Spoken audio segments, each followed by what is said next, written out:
Sivasagar DC যে মাতিছিল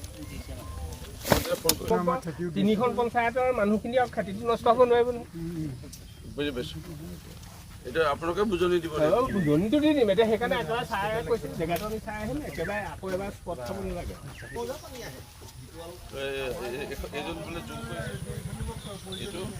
বুজানে বনাওঁতে আইন নাছিলে মই নতুনকৈ সমষ্টি পুনৰ নিৰ্ধাৰণৰ পিছত মইনী সমষ্টিৰ অন্তৰ্গত এই চিন্তামণিগড় এই অঞ্চললৈ আহিছিলোঁ যোৱাকালি কৃষক ৰাইজে এক প্ৰকাৰে গণতান্ত্ৰিকভাৱে প্ৰতিবাদী কাৰ্যসূচী হাতত লৈছিল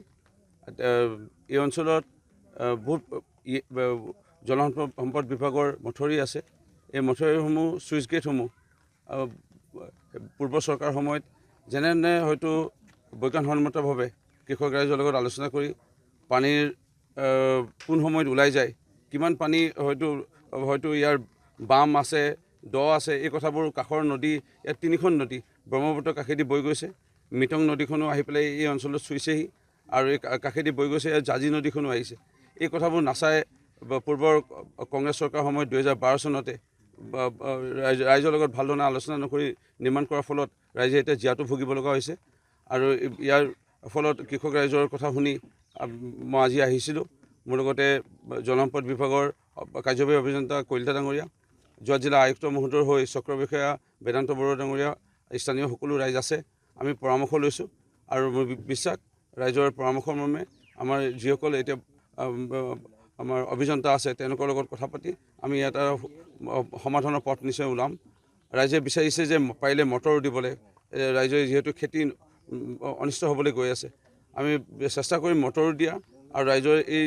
বহু বছৰ ধৰি ভুগি থকা সমস্যা সমাধানৰ নিশ্চয় পদক্ষেপ গ্ৰহণ কৰিম বৰালিমৰা শ্লুইচখন আজি বিধায়ক মহোদয়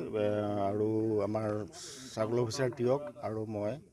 আহিছিলোঁ চাবলৈ এইটো মানে বৰালিমৰা এই বৃহত্তৰ এৰিয়াটোৰ পানীটো একচুৱেলি বৰালিমৰা শ্লুইচখন বনাইছিলে এইখন মানে পানী ওলাই যাব বুলি একচুৱেলি ইয়াৰ মানে কাণ্ট্ৰি ছাইডৰ যিটো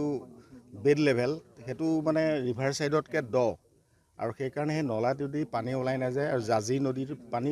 মানে বেক মাৰি পেলাই ইয়াত সোমাই আহে তাৰমানে শ্লুইচখন আচলতে ইয়াত আচলতে ফাংচনিং নহয় শ্লুইচখন আচলতে এইখন শ্লুইচখন একচুৱেলি ইয়াত দিব নালাগিছিলে ইয়াত শ্লুইচখন অৰিজিনেলি বনালে কিন্তু সেইকাৰণে ইয়াৰ পানীটো ওলাই নাযায় এতিয়া প্ৰব্লেম এতিয়া ৰাইজে যিটো কৈছে ৰাইজে কোনোবা এটা বেলেগ এটা জেগা চাইছে আমি চাওঁ তাত যদি উপযুক্ত হয় বুলি ভাবোঁ তেতিয়া এখন শ্লুইচ আমি এষ্টিমেট বনাম ডিজাইন এষ্টিমেট দিম ওপৰৰ যদি এপ্ৰুভ হয় তেতিয়াহ'লে আমি বনাবলৈ চেষ্টা কৰিম এইখনতো ইমান কামত নাই এতিয়া পানী এইটো লেভেলত কাৰণে কাণ্ট্ৰি ছাইডৰ পানী বহুত বেছি হ'ব লাগিব তেতিয়া হয়তো যাব পানী অলপ এতিয়া আজিৰ তাৰিখত এতিয়া পানী নাযায় চৰকাৰক বা বিভাগটোক স্থানীয় ৰাইজ বিভিন্ন দল সংগঠনে বিভিন্ন সময়ত দাবী উত্থাপন কৰি আহিছে যে এখন উন্নত মানযুক্ত চুইচ গেট আৰু এটা পাম্প ছেটৰ ব্যৱস্থা কৰিবৰ কাৰণে ইতিমধ্যে আজি মৰিনী সমষ্টিৰ সন্মানীয় বিধায়ক ৰূপজ্যোতি কুৰ্মী ডাঙৰীয়া